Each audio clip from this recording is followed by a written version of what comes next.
ఇందాక మన ఛానల్లో రాగి బూరెలు పెట్టానండి. ఇవి చూడటానికి నల్లగా ఉందని మాడింది అనుకోకండి. రాగి పిండి ఇలాగే నల్లగానే వస్తాయి.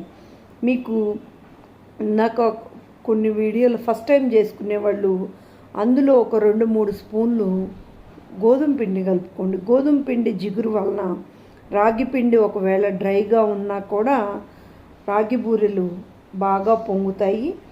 కొంచెం 2 స్పూన్లు బియ్యం పిండి వేసుకున్నాం అనుకోండి,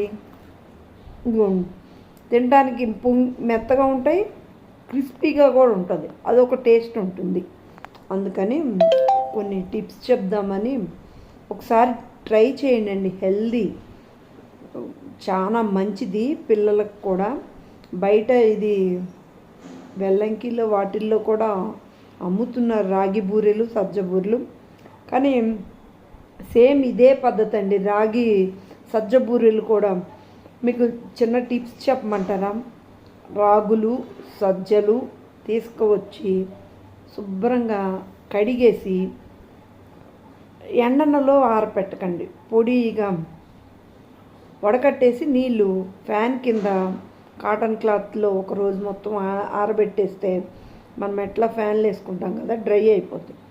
వాటిని పిండిని మిక్సీ పట్టుకుంటే కొంచెం కష్టం, బరకగా ఉంటుంది. అదే కనుక మిల్లుకు మెత్తగా పట్టించుకొని జిప్లాక్ కవర్లో వేసుకొని ఫ్రిడ్జ్లో వేసుకోండి.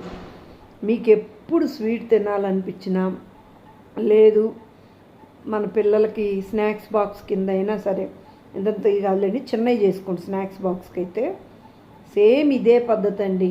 2 గ్లాసుల రాగి పిండి కానీ సజ్జ పిండికి కానీ 1 గ్లాస్ బెల్లం ఎక్కువ వేస్తే పొంగవండి, అంటే అతుక్కొని చెక్కల్లాగా ఉంటాయి. అందుకని 2 గ్లాసుల పిండికి 1 గ్లాస్ బెల్లం, 1/2 గ్లాసు పచ్చి కొబ్బరి మన ఇష్టం అండి.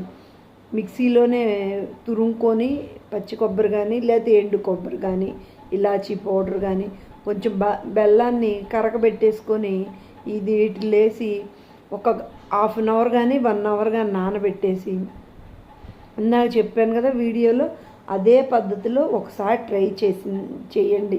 ఎలా వచ్చాయో చెప్పండి. మీకేమన్నా సరిగ్గా రాలేదనుకోండి, కామెంట్ చేయండి, నేను చెప్తాను. ఒకసారి అయితే ట్రై చేయండి. హెల్దీ రెసిపీలు తప్పనిసరిగా ట్రై చేయండి.